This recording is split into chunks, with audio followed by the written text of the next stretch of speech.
کیا کبھی آپ نے سوچا ہے کہ آپ کیا کر رہے ہیں؟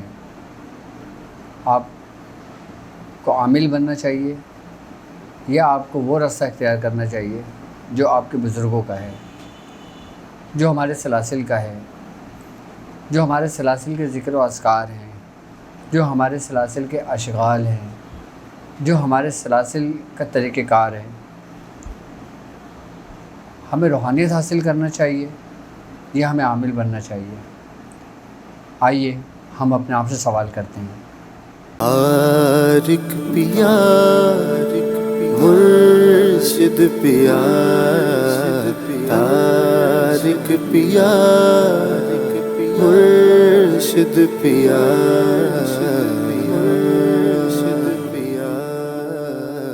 بسم اللہ الرحمن الرحیم۔ السلام علیکم ورحمۃ اللہ۔ میں اپنے تمام معزز ممبران کو اپنے یوٹیوب چینل پر خوش آمدید کہتا ہوں اور امید کرتا ہوں کہ آپ تمام لوگ خیریت سے ہوں گے۔ ہمیں کیا کرنا چاہیے؟ ہم کیا کر رہے ہیں؟ روحانی مشق کرنے کا ہمارا کیا مقاصد ہیں؟ ہم روحانی مشق کیوں کر رہے ہیں؟ ہم اتنی محنت، اتنی توجہ، اور میں نے آپ کو پرہیز کا سمجھایا، ترک جلالی و جمالی کا بتایا، آپ کو نماز حصار بتایا، آپ کو میں نے سب کچھ سمجھایا۔ ہم ایسا کیوں کر رہے ہیں؟ کبھی آپ نے سوچا ہے؟ کیا ہمیں عامل بننا چاہیے یا ہمیں وہ راستہ اختیار کرنا چاہیے جو ہمارے بزرگوں کا ہے؟ تھوڑا سا توجہ سے سنیے اور جانیے کہ آپ کس منزل پہ کھڑے ہیں، کس مقام پہ کھڑے ہیں۔ سب سے پہلے تو بات یہ ہے کہ یہ سب کچھ میرا کرانے کا مقصد صرف اور صرف آپ کو آپ کے بزرگوں سے، آپ کے سلاسل کا اور اہل طریقت کا جو سبق ہے، اہل طریقت کا جو راستہ ہے، آپ کو وہ دکھانا میرا مقصود تھا۔ اور صرف اور صرف میرا مقصد یہی ہے کہ ہم روحانیت کے اس راستے پر چلیں، اس راستے پر ہمارے بزرگان دین نے اپنی اپنی پوری زندگی صرف کی۔ اب میں آپ کو بتاتا ہوں کہ عامل کون لوگ ہوتے ہیں اور روحانیت کا راستہ کون لوگ اختیار کرتے ہیں۔ روحانیت بیسیکلی اگر دیکھا جائے تو یہ اہل طریقت کی میراث ہے، اہل طریقت کا حصہ ہے، اور اہل طریقت کا حصہ اہل شریعت کے بغیر ناممکن ہے، نامکمل ہے۔ آپ کو شریعت میں اتنا تو کچھ پتہ ہے کہ اچھائی اور برائی کیا ہے، اللہ رب العزت نے کیا احکام شریعت آپ پر لاگو کیا ہے، آپ کو حکم دیا ہے، آپ کے رب کا کیا حکم ہے، آپ اچھی طریقے سے جانتے ہیں۔ روحانیت کے راستے پہ ہم چل تو رہے ہیں، اور روحانیت کے راستے پر ہم چلتے ہیں تو اس روحانیت کے سفر میں ہمیں بہت ساری مشکلات کا سامنا آتا ہے، بہت ساری مشکلات کو ہم نے فیس کرنا ہوتا ہے۔ اب میں آپ کو بتاؤں کہ عملیات کیوں ضروری ہوتے ہیں اور روحانیت کے راستے میں عملیات کیا حیثیت رکھتے ہیں اور عملیات ہم کیوں کرتے ہیں۔ اس کی مثال میں آپ کو ایسے دیتا ہوں کہ جیسے ایک شخص کے پاس ایک اچھی گاڑی ہے اور وہ شخص گاڑی کو صرف چلانا جانتا ہے، لیکن چلاتے ہوئے گاڑی اگر کہیں بند ہو جاتی ہے تو اس کو نہیں پتہ ہوتا کہ گاڑی اس کی کیوں بند ہوئی ہے۔ میں سمجھتا ہوں اگر 100 لوگ ہیں، 100 میں سے تقریباً 10% لوگ ایسے ہوں گے جب گاڑی جہاں بند ہو تو وہ گاڑی کو سٹارٹ کریں اور اس کو ٹھیک کریں اور اپنے مقام، اپنی منزل کی جانب چل دیں۔ اور بہت سارے لوگ ایسے ہوتے ہیں اگر گاڑی ان کی بند ہو جاتی ہے تو وہ اس کے محتاج ہو جاتے ہیں۔ کس کے؟ جو لوگ گاڑی کا کام جانتے ہیں، یا تو وہ ان کا انتظار کریں گے یا پھر وہ خود کچھ نہیں کر سکتے۔ تو عملیات کی حیثیت روحانیت کے راستے میں بالکل ایسی ہی ہے کہ جیسے ایک شخص جو گاڑی کو بھی جانتا ہے، اس کو چلانا بھی جانتا ہے، اس کے پارٹس کے بارے میں بھی جانتا ہے اور اس کو صحیح کرنا بھی جانتا ہے، اس کو فالٹ بھی پتہ ہوتا ہے۔ روحانیت کا بیسیکلی راستہ سرکار دو عالم صلی اللہ علیہ وآلہ وسلم اس کی منزل ہیں، اس کا مقام ہے، اس کا منبع ہے۔ ہمیں سرکار دو عالم صلی اللہ علیہ وآلہ وسلم تک پہنچنا ہے اس راستے کے ذریعے. ہمیں سرکار دو عالم صلی اللہ علیہ وآلہ وسلم کی جو تبرکات ہیں، جو امت کی وراثت ہے، جو لوگ اس امت کے وارث ہیں، ہمیں ان کی پیروی کرنا ہے.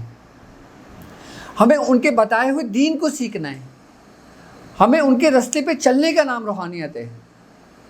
مخلوق خدا کی خدمت کرنے کا نام روحانیت ہے.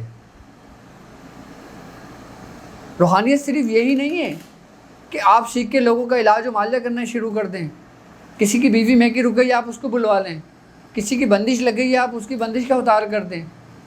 کسی کے گھر میں جادو ہو گیا تو آپ جادو کا علاج کر لیں. روحانیت یہ ہرگز نہیں ہے. میں آپ کو پھر بتاتا چلوں، روحانیت کچھ اور ہی منزل ہے. ابھی میں صرف آپ کو بیس بتا رہا ہوں. کس چیز کی بیس؟ روحانیت کے راستے پہ چلنے کی.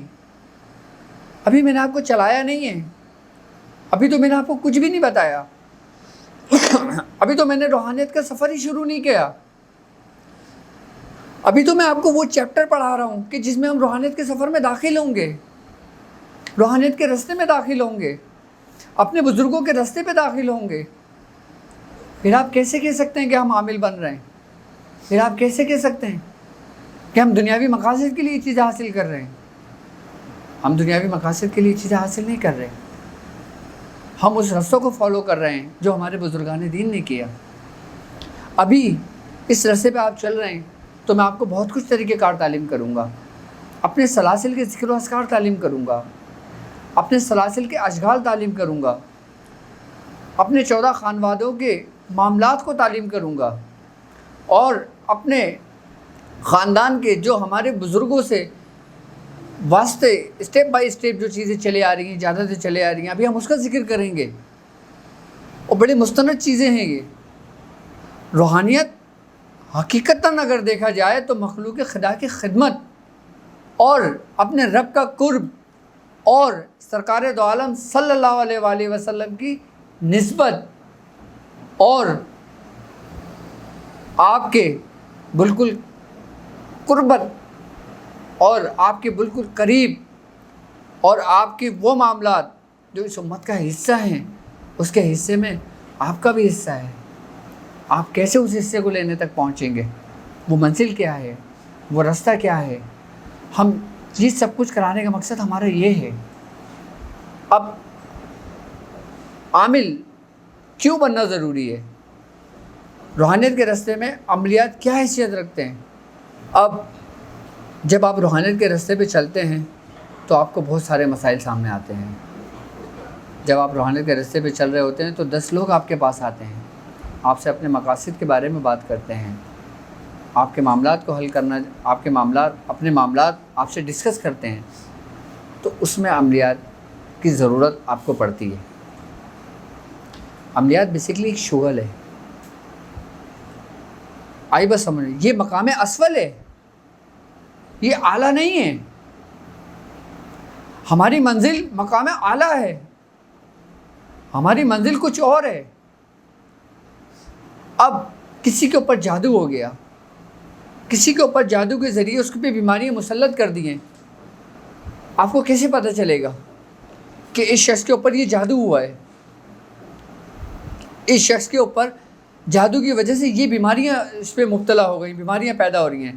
اچھا، جادو کے ذریعے جو انسان کے جسم کے اندر بیماریاں پیدا ہوتی ہیں وہ انسان کے جسم کے اندر کس جگہ قائم مقام ہوتی ہیں؟ کیا آپ کو پتہ ہے؟ اچھا، جو جادو کے ذریعے بیماریاں انسان کے جسم کے اندر پیدا ہوتی ہیں، آپ اس کو کیسے حاضر کر سکتے ہیں؟ جو جادو کے ذریعے بیماری انسان کے جسم کے اندر منتقل ہوتی ہے وہ ایک صورت اختیار کر لیتی ہے.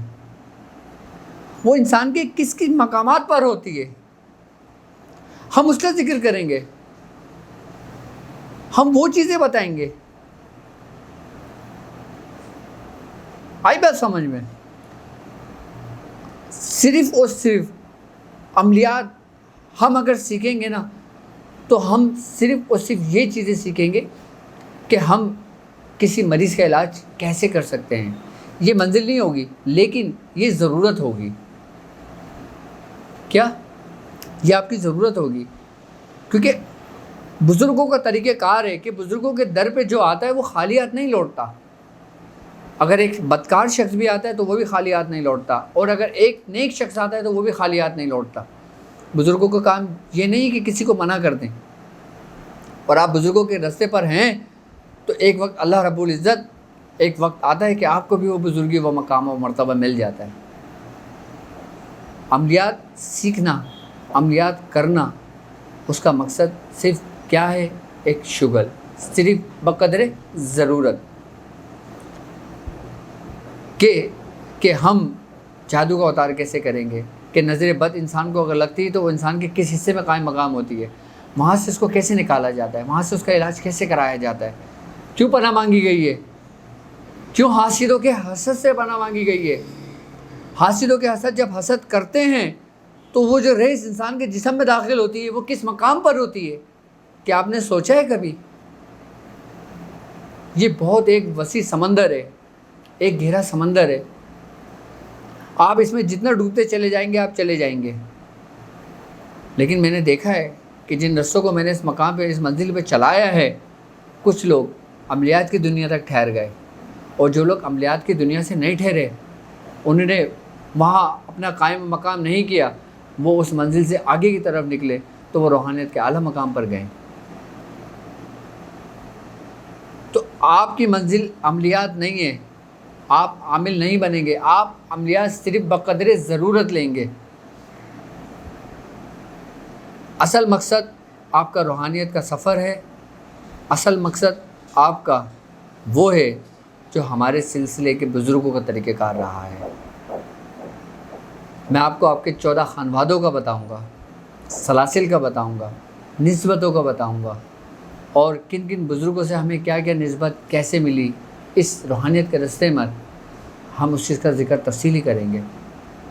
اگر میری زندگی رہی تو انشاءاللہ تعالی میں ایک ایک چیز اسٹیپ بائی اسٹیپ آپ کو سمجھاتا چلوں گا، آپ کو سکھاتا چلوں گا۔